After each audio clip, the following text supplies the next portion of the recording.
Shazam! Welcome to Shazam week, guys. Or is it? Lots of interesting choices. So let's find out if Shazam is the one to earn your money and time. Alright, guys. Welcome to another weekend movie picks. I'm Yang from the story room. Let's get going again. Sorry guys for the lateness of this video. I've been getting ready to move and it's been hectic and work and everything, so a bit late on this on this video, but we're gonna get started and we're gonna talk about Shazam first because everyone's excited about Shazam. I think I'm pretty excited about Shazam even though I don't know anything about this dude. Like, this hero, I have no idea. It makes me question, like, how is DC picking their heroes? Like, it's like, oh man, like, we have Flash and Green Arrow and Cyborg and they're all in the Justice League. Instead of actually pushing their movie, let's do a movie about this guy that I personally don't think is very popular. But then maybe they know what's up more than me, probably. That's why they make the big bucks. But Shazam, I mean, from the trailer, it looks amazing. Like, it looks like just a lot of fun, and even though visually I don't think it's at Marvel's level in terms of special effects, in terms of set pieces, but I think this is definitely the right direction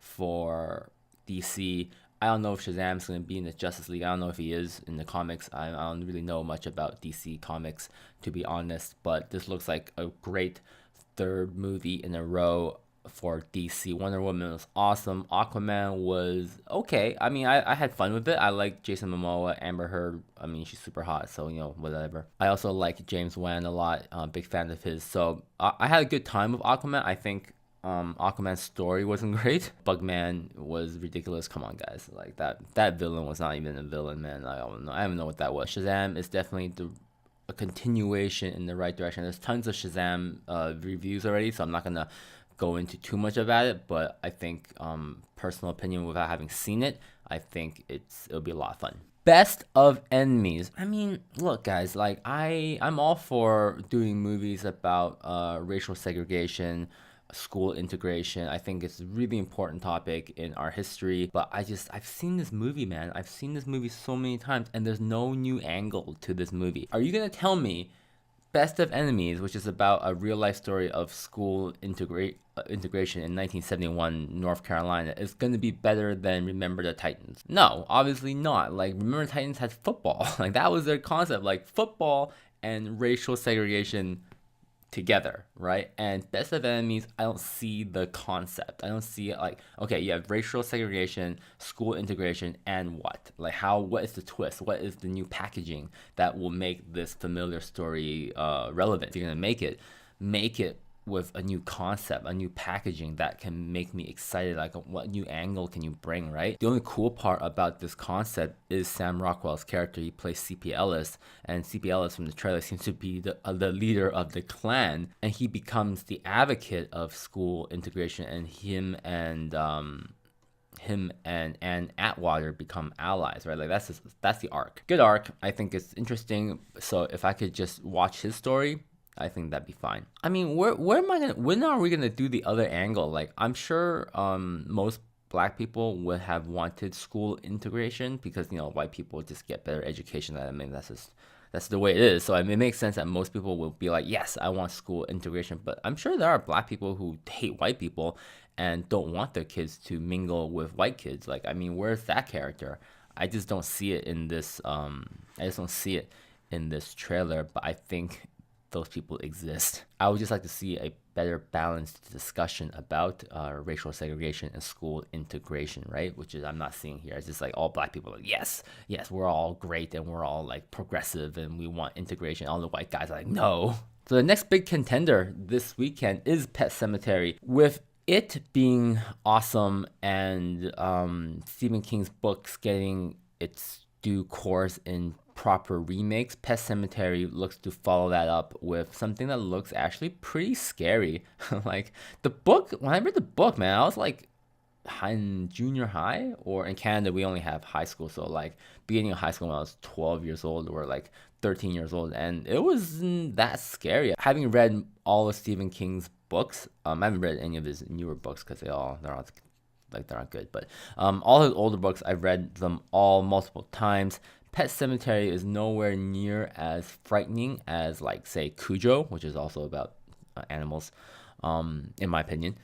But they made this trailer look freaky as hell, man. Like, it looks like proper scary. I don't remember the book being this scary, so good job with that. I love Jason Clarke. I think he's super underrated, so it's good to see him get a starring role. John Lithgow is always good as the older guy, so I think these two will do a good job in making sure the acting is up to snuff. Animals look good, tone looks good, scares look good. I'm excited about this, but I don't know if it's movie theater worthy though. Unless you have a packed house, you're not gonna get that horror vibe. I just don't think a lot of people are gonna watch this one though. That's the thing. It is one of his more well-known books, Pet Sematary. One of his earlier books, on par with, I would say, Carrie in terms of popularity. Maybe Carrie's a bit more popular, but Pet Sematary definitely popular. So if you can get packed houses, like if you're gonna watch this in movies, make sure you watch it on the weekend at night, right, with someone, with friends, right? Because then you get guaranteed audiences, and then that will make the whole atmosphere much more vibrant and yeah, interesting. Amazing Grace. This is like a film footage documentary of Aretha Franklin. Not much to say here. If you love Aretha Franklin, which I do, check it out. But I mean, if you pay money to go watch it on the big screen, I don't think it's worth it.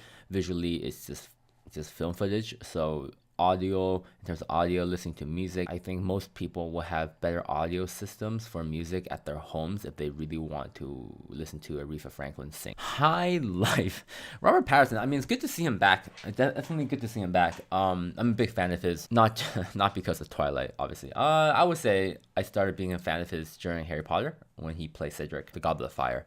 That's the one that he was in. This one's interesting. It's promoted as a sexy, artsy space thriller. And judging by the trailer, it looks exactly like that. And it looks trippy as hell. I think it's about artificial, like creating artificial life or manufacturing life. It has a bit of a Gattaca vibe to it, except it's way more like dark and thrillery. I don't really know what the story is, to be honest, and it makes me question if there is a story. It seems like Robert Pattinson has a daughter, but his daughter might not be real. And Juliette Binoche, or Binoche, I don't know.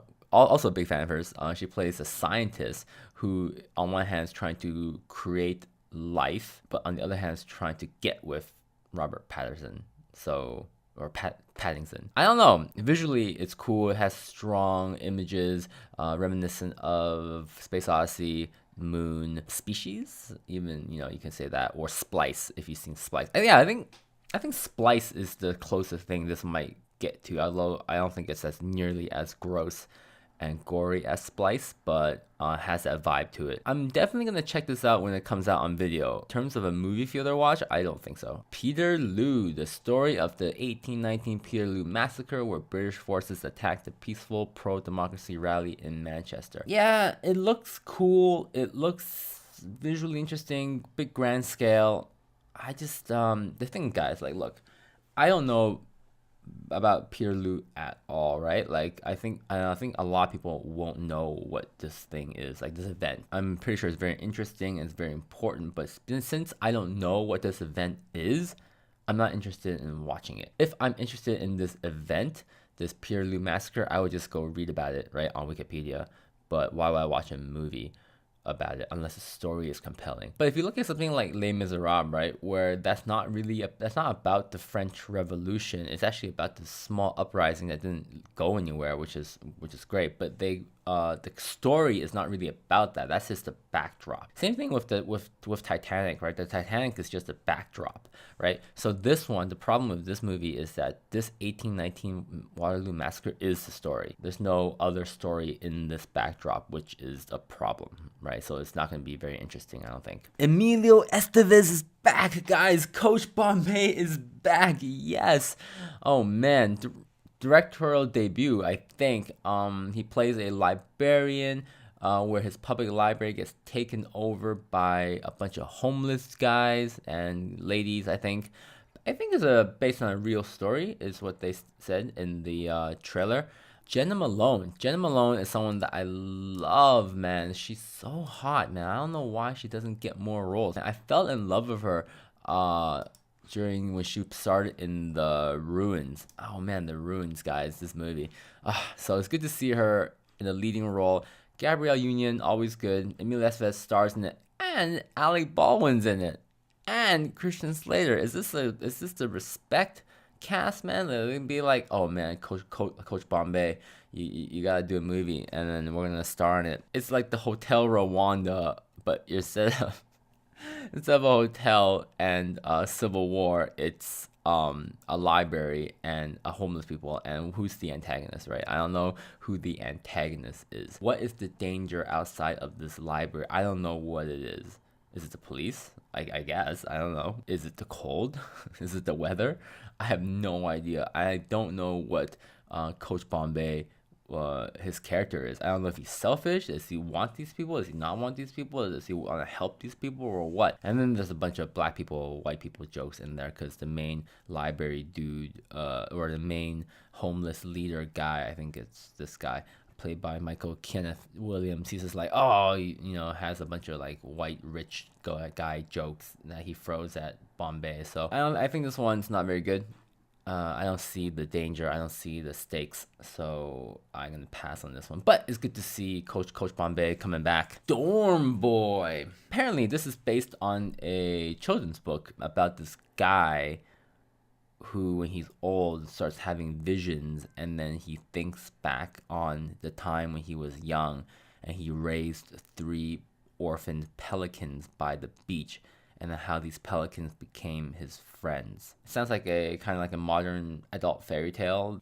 Jeffrey Rush plays, I think, the boy when he's older, the guy who's having visions. I'm pretty sure he plays that. Obviously gonna be a feel-good story. It's gonna be like Free Willy type of thing about unconditional friendship, how we can believe in the fantastical, maybe how we can believe in on the good side of life, that we can find true friendship. I'm pretty sure that's what it's gonna be about. Problem with this movie is that I don't see, again, the danger. I don't see the threat, right? I don't see like a bunch of hunters trying to hunt down these pelicans or like whatever. So what is the danger? What am I watching? If the danger is him having visions, then if it's life and death, then I need to know how him thinking about these pelicans is gonna save his life.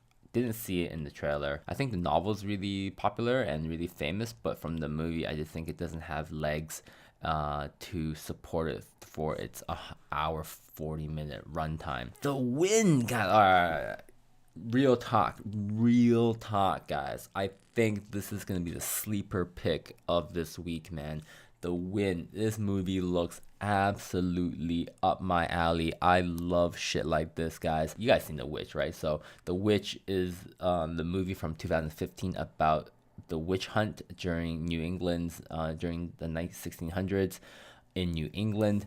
This one looks just like that movie, but it's set on the western frontier in the late 1800s. So it's basically like The Witch, but a western. I hate westerns, guys. Like, this is okay. All right, real talk. I hate westerns. I can't stand them. I mean, I can't even play Red Dead Redemption because I'm like, oh, come on, man. And even like Deadwood, that show is great, but I just can't watch it because freaking, I hate westerns. When I say hate, I mean hate. And this movie is a western, but it looks so bananas and crazy and awesome that I'm willing to give this a chance. And no, I hate all Western movies. Like High Noon is awesome. Like, what are you gonna say, right? Like, come on, we're Back to the Future 3. Yang's favorite Western is Back to the Future 3. All right. Like, F you guys. I have no idea from the trailer what the F is going on, except that this woman, I think, is being possessed or summoning a demon, I think, and she's being oppressed by a bunch of dudes or one dude, and she's going crazy. Other than The Witch, the trailer also promotes it as something close to The Babadook. It was my pick for best movie of 2014, so that tells you how much I love The Babadook, right? And I think The Wind definitely has that feel to it, but more so with The Witch. And I think this movie, the thing that sucks for this movie is that it comes out with Pet Sematary, and it doesn't have the name, right? It doesn't have the name. All right, so April 5th, 2019. The pick, guys, I mean, it has to be Shazam, right? I mean, it's just too much hype going on. It looks too good, looks too fun. Pet Sematary is the other one that I would consider watching in theaters if you watch it during prime time, weekend evenings, late evenings, with friends. Or if you can see if your theater is full, then watch those shows. Because with a full theater, I think this movie would be great. That's my pick, guys. Let me know what you're gonna watch. If you watch Pet Sematary, if you watch Shazam, or if you watch anything else, what's good, what's not good, am I wrong, am I an idiot? Let me know in the comments below, and I will see you next week.